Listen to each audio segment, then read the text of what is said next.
नमस्कार, Aryan TV national में आपका स्वागत है और मैं हूं आपके साथ सुमन पाल। बुलेटिन की शुरुआत करेंगे बड़ी खबरों के साथ। टिहरी गढ़वाल में ही आयोजित खेल कूद और सांस्कृतिक महोत्सव का समापन समारोह आयोजित किया गया।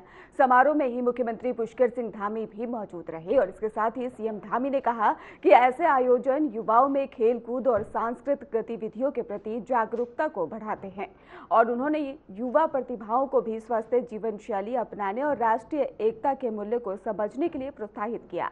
समापन समारोह में ही कई खेल और सांस्कृतिक कार्यक्रमों में उत्कृष्ट प्रदर्शन करने वाले प्रतिभागियों को पुरस्कार और सम्मान भी प्रदान किए गए। भगवान नागराजा जी को प्रणाम किया और मेरा ये सौभाग्य है कि मैं इस प्रांगण में भगवान नागराजा के दरबार में दूसरी बार उनकी कृपा से मुझे शीश नवाने का यहाँ पर अवसर मिला है। आप सबने मेरा स्वागत किया, मैं भी आप सबका स्वागत करता हूं, आप सबका अभिनंदन करता हूं और भगवान नागराजा की इस पवित्र भूमि को प्रणाम करता हूं। ये भव्य सांस्कृतिक महोत्सव सामूहिक संकल्प और विकास के प्रति आप सभी के इस क्षेत्रवासियों की जीवंत प्रतिबद्धता का प्रतीक है। इस प्रकार के आयोजन हमारी लोक संस्कृति को, हमारे सांस्कृतिक विरासत को, लोक कला को, लोक संगीत को जहां आगे बढ़ाने में, उनके संरक्षण में, उनके संवर्धन में बहुत महत्वपूर्ण भूमिका निभाते हैं। हमारे बच्चों को भी, नई पीढ़ी को भी एक मंच भी देते हैं और एक मंच देकर उनकी प्रतिभा के प्रदर्शन का अवसर भी देते हैं और उनको एक सकारात्मक दिशा में आगे बढ़ने के लिए प्रेरित करते हैं। मैं इस आयोजन को आयोजित करने के लिए थौलधार सांस्कृतिक विकास समिति की पूरी टीम और इस क्षेत्र के सभी आयोजकों को, मेरे पास बड़ी संख्या में जोत सिंह जी आए थे, सुरेंद्र भंडारी जी आए थे, माननीय विधायक जी ने भी कहा था कि आपको इस कार्यक्रम में आना है और इन सब का समन्वय करने वाले मुलायम सिंह रावत जी, युवा मोर्चा के हमारे प्रदेश महामंत्री, इन सभी के संयोजन से एक शानदार कार्यक्रम यहाँ पर आयोजित हो रहा है और इस महोत्सव के माध्यम से हमारे इस क्षेत्र की खेल प्रतिभाओं को भी आगे आने का अवसर मिलेगा और उन्हें एक हमारी जो समृद्ध सांस्कृतिक विरासत है उससे जुड़ने और उसको समझने का भी अवसर मिलेगा। भाइयों बहनों, आज हम सभी जानते हैं हमारे देश के यशस्वी प्रधानमंत्री श्री नरेंद्र मोदी जी के नेतृत्व में आज हमारी सांस्कृतिक जो विरासत है उसको पुनर्जीवित किया जा रहा है। आपको याद होगा एक समय में बड़े बड़े नेतागण पूजा करने से भी डरते थे, मंदिरों में जाने से भी डरते थे। हमारे प्रधानमंत्री मोदी जी के बनने के बाद सबको आज उसका भी कहीं न कहीं जनता के सामने लाना पड़ रहा है। आज कुछ लोग पहले कभी जनेऊ नहीं पहनते थे, वो जैकेट के ऊपर भी जनेऊ पहन के बाहर उसका भी प्रदर्शन करते हैं। आप सबको याद होगा आज हमारी जितनी सांस्कृतिक धरोहरें हैं, चाहे वो अयोध्या में भगवान राम का मंदिर का निर्माण होना हो, 500 साल की लंबी प्रतीक्षा के बाद भगवान राम का मंदिर वहां पर बनकर तैयार हो गया, उसकी प्राण प्रतिष्ठा हो गई और इस बार उसका ध्वजारोहण भी वहां पर हो गया।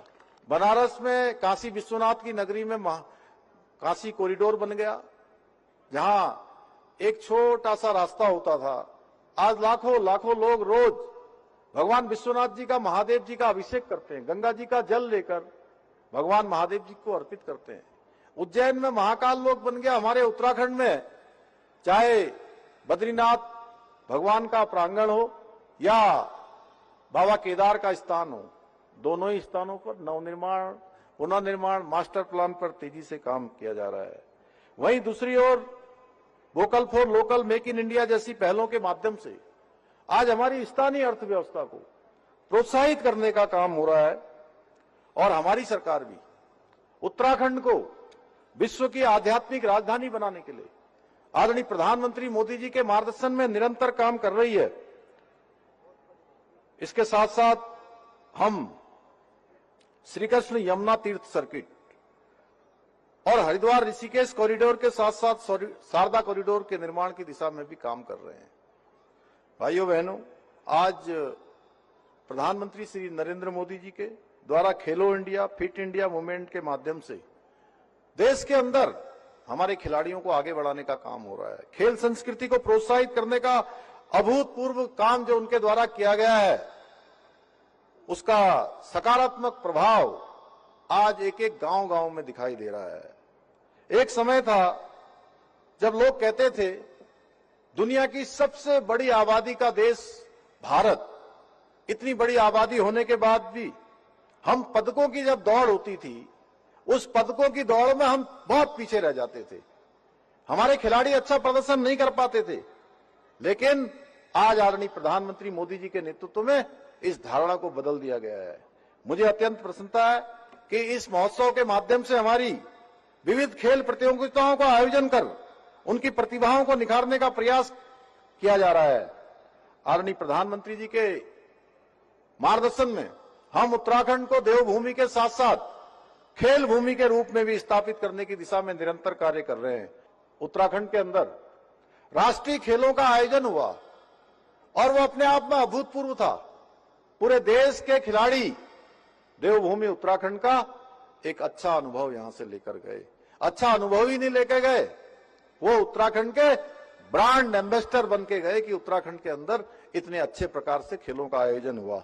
वहीं हमारे खिलाड़ियों ने भी पहली बार एक इतिहास बनाने का काम किया। 103 पदक राष्ट्रीय खेलों में जीतकर एक नया रिकॉर्ड बनाने का काम हमारे राज्य के खिलाड़ियों ने किया। आज हम उत्तराखंड में विश्व स्तरीय इंफ्रास्ट्रक्चर के मामले में भी देश के प्रमुख राज्यों में शामिल हो गए हैं। अब हमारे प्रदेश में राष्ट्रीय नहीं बल्कि अंतर्राष्ट्रीय स्तर की प्रतियोगिताओं का भी आयोजन होने लग गया है। हमारी सरकार जल्दी ही स्पोर्ट्स लीगेसी प्लान बना रही है, जिसके अंतर्गत प्रदेश के प्रमुख 8 शहरों में 23 खेल अकादमियां बनाई जाएंगी, जहां हमारे खिलाड़ी, हमारे युवा बच्चे प्रशिक्षण भी लेंगे और उनको अनेक प्रकार के अवसर भी वहां से मिलेंगे, जिसमें से प्रत्येक वर्ष 920 विश्व स्तरीय एथलीट और 1000 खिलाड़ी उच्च स्तर का प्रशिक्षण प्राप्त कर पाएंगे। मैं चाहता हूं कि थौलदार क्षेत्र के युवा भी इन अकादमियों से जुड़कर अपनी प्रतिभा को निखारें और प्रदेश व देश का नाम रोशन करने में अपना योगदान दें। भाइयों बहनों, मैं भली भांति जानता हूं कि इस क्षेत्र के लोगों ने हमारे राज्य के विकास और देवभूमि के वैभव को पुनः स्थापित करने के लिए बहुत बड़ा त्याग किया है। इसलिए मैं आप सभी को आश्वस्त करता हूं कि थौलदार क्षेत्र के सर्वांगीण विकास, यहाँ की सांस्कृतिक धरोहरों के संरक्षण और संवर्धन के लिए हमारी सरकार पूरी तरह से प्रतिबद्ध होकर काम करेगी। इस क्षेत्र में जो प्रमुख धार्मिक, ऐतिहासिक धार्मिक स्थलों को पर्यटन सर्किट से जोड़कर विकास और रोजगार के नए अवसर सृजित करने की दिशा में हम निरंतर प्रयासरत हैं। हमारी सरकार द्वारा नई टेहरी एवं उसके आसपास के क्षेत्रों के समग्र विकास को सुनिश्चित करने के लिए विभिन्न परियोजनाओं पर काम किया जा रहा है। हम लगभग 1300 करोड़ की लागत से टेहरी झील एवं आसपास के क्षेत्रों में विशेष पर्यटक क्षेत्र विकसित करने की दिशा में काम कर रहे हैं। इसके साथ ही टेहरी झील में एडवेंचर एक्टिविटीज को प्रोत्साहित कर स्थानीय लोगों के लिए रोजगार के अवसर बढ़ाने के उद्देश्य से झील के चारों ओर रिंग रोड का निर्माण भी किया जा रहा है। हमको उत्तराखंड को राज्य देश के अंदर उस इंडेक्स में पहला स्थान प्राप्त हुआ है। भाइयों बहनों, बहुत सारे क्षेत्रों में हमने बहुत अच्छा काम किया है। भाइयों बहनों, जहां हम विकास को आगे बढ़ा रहे हैं, उसके साथ साथ देवभूमि का जो सांस्कृतिक मूल्य है, यहाँ की जो डेमोग्राफी है, उसको भी हम संरक्षित करने के लिए संकल्पित होकर काम कर रहे हैं। हमने जहां एक और प्रदेश में दंगा नियंत्रण का कानून बनाया है, वहीं हमने धर्मांतरण रोकने के लिए धर्मांतरण रोधी कानून बनाया है।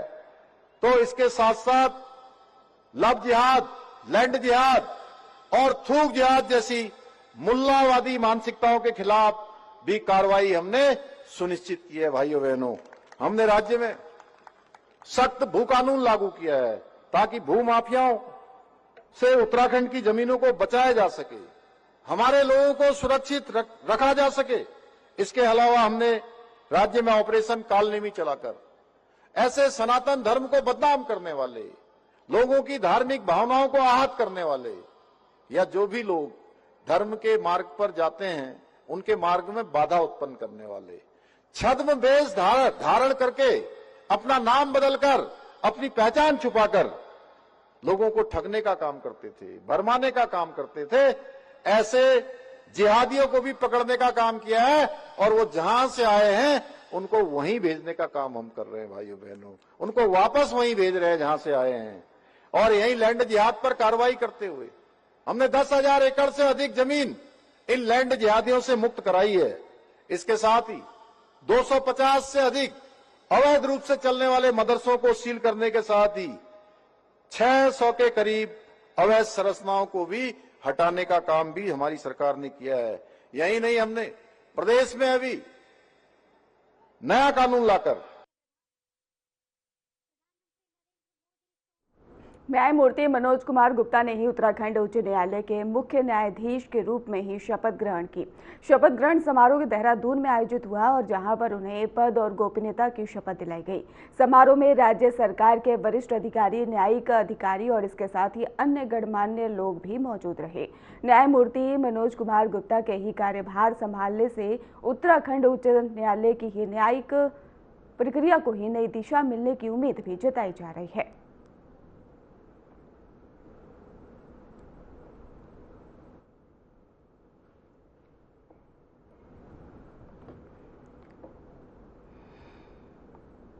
तो आपको बता दें कि मनोज कुमार गुप्ता न्यायाधीश बने हैं, बड़ी अपडेट। और इसके साथ ही आपको बताते चले, न्यायमूर्ति मनोज गुप्ता ने उत्तराखंड उच्च न्यायालय के मुख्य न्यायाधीश के रूप में ही शपथ ग्रहण की है। और इसके साथ ही शपथ ग्रहण समारोह देहरादून में आयोजित हुआ, जहां पर उन्हें पद और गोपनीयता की शपथ दिलाई गई है। समारोह में राज्य सरकार के वरिष्ठ अधिकारी, न्यायिक अधिकारी और अन्य गणमान्य लोग भी मौजूद रहे। न्यायमूर्ति मनोज कुमार गुप्ता के कार्यभार संभालने से उत्तराखंड उच्च न्यायालय की न्यायिक प्रक्रिया को ही नई दिशा मिलने की भी उम्मीद जताई जा रही है। तो देहरादून से आपको खबर बता रहे हैं, जहां पर उत्तराखंड हाईकोर्ट के मुख्य न्यायाधीश मनोज कुमार गुप्ता न्यायाधीश बने हैं। न्यायमूर्ति मनोज कुमार गुप्ता ने उत्तराखंड उच्च न्यायालय के मुख्य न्यायाधीश के रूप में शपथ ग्रहण की है। शपथ ग्रहण समारोह देहरादून में आयोजित हुआ, जहां पर उन्हें पद और गोपनीयता की शपथ दिलाई गई। समारोह में राज्य सरकार के वरिष्ठ अधिकारी, न्यायिक अधिकारी और अन्य गणमान्य लोग भी मौजूद रहे। तो न्यायमूर्ति मनोज कुमार गुप्ता के कार्यभार संभालने से उत्तराखंड उच्च न्यायालय की न्यायिक प्रक्रिया को नई दिशा मिलने की भी उम्मीद जताई जा रही है। देहरादून में शपथ ग्रहण ये समारोह हुआ है, जहां पर मनोज कुमार गुप्ता न्यायाधीश बने हैं। न्यायमूर्ति मनोज कुमार गुप्ता ने उत्तराखंड उच्च न्यायालय के मुख्य न्यायाधीश के रूप में शपथ ग्रहण की और शपथ ग्रहण समारोह देहरादून में आयोजित हुआ, जहां पर उन्हें पद और गोपनीयता की भी शपथ दिलाई गई है। समारोह में राज्य सरकार के वरिष्ठ अधिकारी, न्यायिक अधिकारी और अन्य गणमान्य लोग भी मौजूद रहे हैं। तो न्यायिक मूर्ति मनोज कुमार गुप्ता ने कार्यभार संभालने में उत्तराखंड उच्च न्यायालय की न्यायाधीश प्रक्रिया को नई दिशा मिलने की भी उम्मीद जताई जा रही है। तो उत्तराखंड हाईकोर्ट के मुख्य न्यायाधीश मनोज कुमार गुप्ता बने हैं। देहरादून में शपथ ग्रहण समारोह हुआ है, मुख्य न्यायाधीश पद की शपथ ली है। तो न्यायमूर्ति मनोज कुमार गुप्ता ने उत्तराखंड उच्च न्यायालय के मुख्य न्यायाधीश के रूप में शपथ ग्रहण की और शपथ ग्रहण समारोह देहरादून में आयोजित हुआ, जहां पर उन्हें पद और गोपनीयता की शपथ दिलाई गई है। समारोह में राज्य सरकार के वरिष्ठ अधिकारी, न्यायिक अधिकारी और अन्य गणमान्य लोग भी मौजूद रहे हैं। आपको बताते चले कि न्यायमूर्ति मनोज कुमार गुप्ता के कार्यभार संभालने से उत्तराखंड उच्च न्यायालय की न्यायिक प्रक्रिया को नई दिशा मिलने की भी उम्मीद जताई जा रही है। तो न्यायमूर्ति मनोज कुमार गुप्ता बने उत्तराखंड उच्च न्यायालय के न्यायाधीश के रूप में शपथ ग्रहण की। एक और बड़ी अपडेट आपको बता दें देहरादून से, जहां पर 2027 कुंभ को लेकर ही एसडीआरएफ तैयार है और इसके साथ ही नंदा राज जात यात्रा की भी तैयारियां पूर्ण है। तो प्रयागराज महाकुंभ से ही अच्छे अनुभव मिले हैं और अनुभव का बड़े आयोजनों पर ही उपयोग होगा। तो बड़ी अपडेट, 2027 में प्रस्तावित कुंभ मेले को लेकर उत्तराखंड में तैयारियां जोरों शोरों से चल रही है। आपको बता दें कि देहरादून में आयोजित समीक्षा बैठक में ही बताया गया है कि एसडीआरएफ को पूरी तरह से तैयार किया जा चुका है। ताकि कुंभ के दौरान किसी भी आपात स्थिति से प्रभावी ढंग से निपटा जा सके। तैयारियों को लेकर ही अब अपडेट भी सामने आ रही है। अधिकारियों ने जानकारी दी है कि नंदा जात यात्रा की तैयारियां पूरी कर ली गई हैं, जिससे राज्य को बड़े धार्मिक आयोजनों के प्रबंधन का महत्वपूर्ण अनुभव मिला है। वहीं प्रयागराज महाकुंभ के दौरान मिले सकारात्मक अनुभव का भी गहन अध्ययन किया गया है। देहरादून से खबर है, जहां पर उत्तराखंड में गुलदारों के हमले का कहर देखने को मिल रहा है। आपको बताते चले कि वन्यजीव संघर्ष के बीच में ही गुलदारों की नई गणना देखने को मिली और वन विभाग IWI के सहयोग से ही सर्वे भी करेगा। 2022 की अगर बात करें तो पिछली गणना में भी बताया गया है कि यहाँ पे गुलदार देखे गए थे और जिसकी संख्या गुलदार के व्यवहार पर ही अध्ययन होगा और आबादी क्षेत्रों में भी मौजूदगी का विश्लेषण भी होगा। तो उत्तराखंड में लगातार बढ़ रहे गुलदारों के हमलों के बीच में ही वन विभाग ने गुलदारों की नई गणना कराने का ही फैसला किया है। मानव वन्यजीव संघर्ष की ही गंभीर होती स्थिति को देखते हुए ये सर्वे अहम माना जा रहा है और इसके साथ ही आपको बताते चले कि WII के सहयोग से ही ये कराया जाएगा। सर्वे के दौरान केवल ही गुलदारों की संख्या ही नहीं बल्कि उनके व्यवहार, मूवमेंट और इसके साथ ही पैटर्न के आबादी क्षेत्रों में मौजूदगी का भी गहराई से अध्ययन किया जाएगा। गौरतलब है कि 2022 में ही हुई पिछली गणना में राज्य में 3115 गुलदार दर्ज किए गए थे और इसके बाद से ही कई इलाकों में गुलदारों की आबादी और मानव बस्तियों के बीच में टकराव की घटनाएं सामने आई है। वन विभाग का कहना है कि इस नई गणना से ये स्पष्ट हो सकेगा कि गुलदार किन क्षेत्रों से ही अधिक सक्रिय हैं और आबादी वाले में क्यों पहुंच रहे हैं। मानव वन्यजीव संघर्ष को ही कम करने के लिए किन उपायों की जरूरत है। सर्वे के निष्कर्षों के आधार पर भविष्य की रणनीति भी तय की जाएगी। जी देखिए, वास्तव में काफ़ी मात्रा में जो भालू शहरी क्षेत्रों में आ रहे हैं और कई हमारी बहनों पर जो घास के लिए जाती है, लकड़ी के लिए जाती हैं, हमारे पहाड़ी क्षेत्रों में ज़्यादातर अगर मोटर रोड भी है तो कहीं ना कहीं हमको गांव तक पहुंचने के लिए पैदल ही जाना पड़ता है। तो इस वर्ष से कुछ ज़्यादा जो हमला भालू का हुआ है उससे लोग बहुत आतंकित भी हैं पहाड़ों में। इस पे निश्चित तौर पर मेरे द्वारा भी पत्र भी लिखा गया था। मैं माननीय मंत्री जी से भी मिली हूँ इस संबंध में। निश्चित तौर पर इसके लिए कुछ नीतिगत भी कार्रवाई होनी चाहिए। लेकिन जितना भी हमारे सरकार के द्वारा, वन विभाग के द्वारा सहयोग किया जाना था वो लोग भी लगे हुए हैं, हम लोग भी प्रयास कर रहे हैं। कहीं कहीं पर पिंजरा लगाने की भी ज़रूरत पड़ती है, उसको भी लगाते हैं, जैसे हमारे तिरजुगी नारायण में है, मक्खू क्षेत्र में है। और एक दिन तो हमारे जो ऊखीमठ बाजार है वहीं पर वो आ गया था, एक बहन पे उसने हमला भी किया।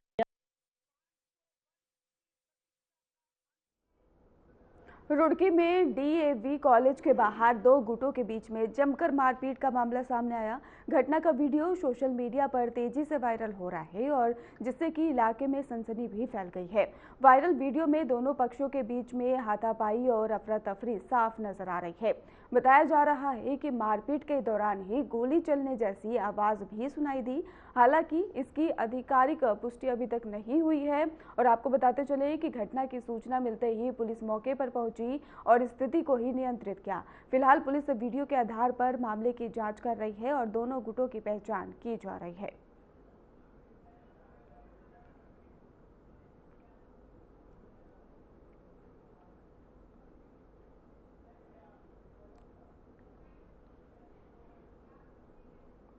फिलहाल खास बुलेटिन में बस इतना ही। आप देखते रहिए RN TV।